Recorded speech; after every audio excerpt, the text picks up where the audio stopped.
Now comes para 8। ये पूछता है कि सर इन्वेस्टमेंट प्रॉपर्टी का इंपेयरमेंट अकाउंटिंग कैसे होगा। इंड एस 40 का बोलना है कि क्योंकि investment property held for use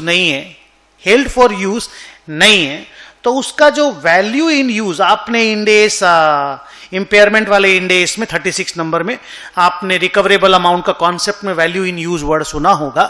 क्योंकि हम उस असेट को यूज नहीं कर रहे हैं तो उसका वैल्यू इन यूज डिटरमाइन करना पॉसिबल नहीं है, इसलिए बेसिकली इन्वेस्टमेंट प्रॉपर्टी का इंपेयरमेंट अकाउंटिंग नहीं होता। लेकिन अगर क्वेश्चन में और आपको रियल लाइफ में यह क्लियर पता चल जाए कि इस असेट से आपके पास, जैसे मेरे पास ओपाक शीट वाली असेट है, मान लो बैलेंस शीट में at this point of time 3.2 crore में लिखी हुई है। अब मुझे लगता है कि ना I can't recover more than 1.7 crore from this particular asset, चाहे कुछ भी हो जाए, इतना से ज्यादा मेरा रिकवरी पॉसिबल ही नहीं है, तो क्या करें? The answer is impairment accounting कर दो, लॉस को P&L में डाल दो। क्योंकि वैल्यू इन यूज डिटरमाइन नहीं कर पाए वो सच है। Present value of future cash flow को वैल्यू इन यूज बोलते हैं, इंड एस 36 में पढ़ोगे।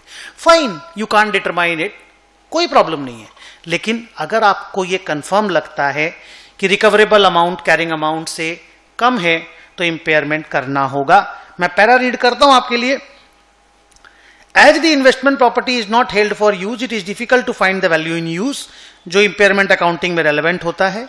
Therefore, normally investment properties are not impaired. But if it is observed that the carrying amount of the asset is more than the recoverable amount because of some indications of impairment, then impairment accounting is required. Okay, next. Sir अगर rental मेरा business हुआ तो real estate खरीदना फिर rent पे लगाना और यही मेरा बिजनेस है, या मेरा ये एक बिजनेस का, मेरे 4-5 बिजनेस है, उसमें ये भी एक बिजनेस का डिवीजन है जहां पे हम ये काम करते हैं, तो क्या करना है? अगर ये आपका बिजनेस है then it is a property plant and equipment. तो सर फिर इन्वेस्टमेंट प्रॉपर्टी का कॉन्सेप्ट कहां से आया? वन ऑफ केस, एक पर्टिकुलर प्रॉपर्टी मैंने एक्वायर किया, रेंट पे लगा दिया। लेकिन अगर वही काम ही है मेरा, बिजनेस डिवीजन अगर वो मेरा, then it will be accounted for as property plant and equipment and Ind AS 16 will become relevant. अब नेक्स्ट टॉपिक है ट्रांसफर्स।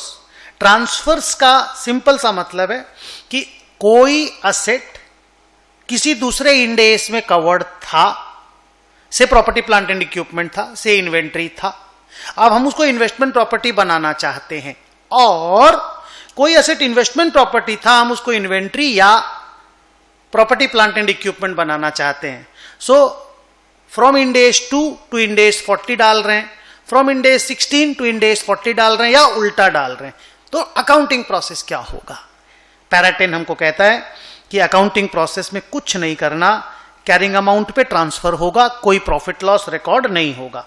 मतलब जो इन्वेंट्री का कैरिंग अमाउंट था that will become the carrying amount of investment property from today.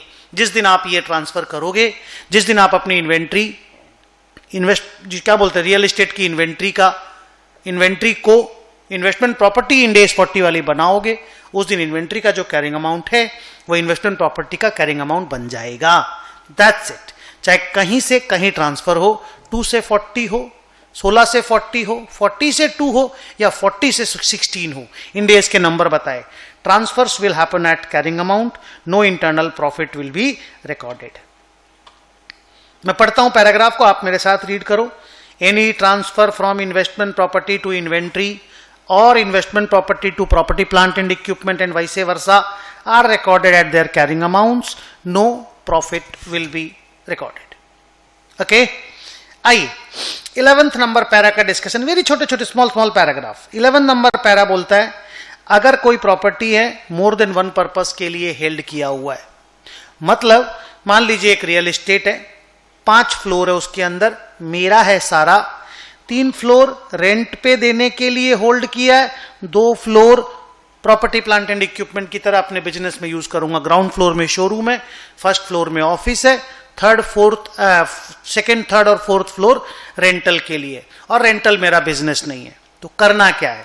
Answer is, अगर ये पूरी building 100 crore रुपए की है तो आप पहले इसको डिवाइड कर दो कि इसमें प्रॉपर्टी प्लांट एंड इक्विपमेंट जो ग्राउंड फ्लोर फर्स्ट फ्लोर है उसका कॉस्ट कितना है और इन्वेस्टमेंट प्रॉपर्टी का कॉस्ट कितना है, रैशनल बेसिस पे डिवाइड कर दो।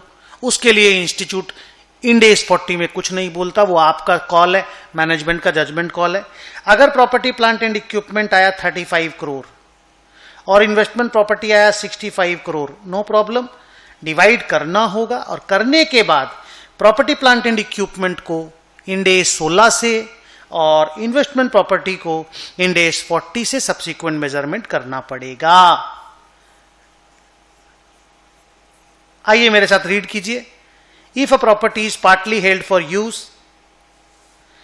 इन the business and partly for rental and capital appreciation, then the total cost 100 जो मेरा एग्जांपल में था will be divided in 2 parts 35-65। Each part will be measured as per their respective Ind AS. Easy everything, good. अब आइए मेरा next para में चलता हूं, पैराग्राफ नंबर 12। क्या चीज पे बात करता है ये बात करता है एंसिलरी सर्विसेज पे। थोड़ा सा मेरे को स्क्रीन को आपके लायक बना लेने दीजिए। आइए, एंसिलरी सर्विसेज, इसकी स्टोरी ये है कि अगर कोई एंटिटी अपने रियल एस्टेट में एंसिलरी सर्विसेज प्रोवाइड करती है, उसका इन्वेस्टमेंट प्रॉपर्टी और वो एंसिलरी सर्विसेज प्रोवाइड करती है, तो आपको ये देखना पड़ेगा कि एंसिलरी सर्विसेज सिग्निफिकेंट है या इनसिग्निफिकेंट है, बहुत है, मोस्ट इंपॉर्टेंट है या लेस इंपॉर्टेंट है। अगर एंसिलरी सर्विसेज ही इंपॉर्टेंट है देन आपका इन्वेस्टमेंट प्रॉपर्टी नहीं है, प्रॉपर्टी प्लांट एंड इक्विपमेंट है। और अगर एंसिलरी सर्विस लाइक सिक्योरिटी है, थोड़ा मोड़ा क्लीनिंग है, जैसे मान लो आप रियल एस्टेट भाड़े पे देते हो और एक सिक्योरिटी रख देते हो, तो दैट मीन्स इज फाइन, वो एंसिलरी सर्विसेज इनसिग्निफिकेंट है, आप उसको इन्वेस्टमेंट प्रॉपर्टी पे कंटिन्यू करो। लेकिन होटल सर्विस जैसा बिजनेस है तो थोड़ी होटल रूम को इन्वेस्टमेंट प्रॉपर्टी बोलेंगे, पूरे होटल को तो प्रॉपर्टी प्लांट एंड इक्विपमेंट ही बोलेंगे ना, बिकॉज एंसिलरी सर्विसेज तो वहां बहुत इंपॉर्टेंट है ना। If an entity also provides ancillary services to the occupant of the property and the services provided are significant, then the property should be recorded as property, plant and equipment, example hotel business. And if the ancillary services are insignificant in nature, then it's fine, it's an investment property. Next para, investment property है किसी parent के पास और उसने अपने group member यानी subsidiary को rent पे दे दिया। So any investment property that is leased out to subsidiary, उल्टा भी हो सकता है, मैं एक बार सीधा कर रहा हूं, होल्डिंग ने सब्सिडरी को ट्रांसफर किया और सब्सिडरी उसको अपने बिजनेस में यूज कर रहा है। सब्सिडरी के लिए वो एक तो ऑफिस की तरह यूज हो रहा है, मान लो एडमिनिस्ट्रेटिव ऑफिस की तरह यूज हो रहा है, तो क्या करना है, बहुत केयरफुली सुनना। होल्डिंग कंपनी के लिए वो भाड़ा वाला एसेट है, उसके स्टैंड अलोन बुक्स में इन्वेस्टमेंट प्रॉपर्टी होगा। सब्सिडरी के लिए वो एसेट हेल्ड फॉर यूज है तो प्रॉपर्टी प्लांट एंड इक्विपमेंट होगा। लेकिन कंसोलिडेटेड बैलेंस शीट देखना होगा तो आप ये मत बोलेगा होल्डिंग का काम चलेगा, नो, ये मत बोलिएगा। आप पता करिए वो एसेट ग्रुप के लिए किस काम में आ रहा है, ग्रुप के लिए, तो आंसर इज ग्रुप के लिए, that is held for use, office के काम में आ रहा है, तो फिर उसको प्रॉपर्टी प्लांट एंड इक्विपमेंट बोलना पड़ेगा। That is the interesting part. मैं पढ़ता हूं, sometimes an entity owns a property, leases it out to its subsidiary and subsidiary classifies it as held for use, then we have to be very careful while preparing consolidated financial statements to determine whether the asset is held for use और not for the entire group. In the above case, holding की balance sheet में property, subsidiary की balance sheet में PPE, consolidated balance sheet में PPE.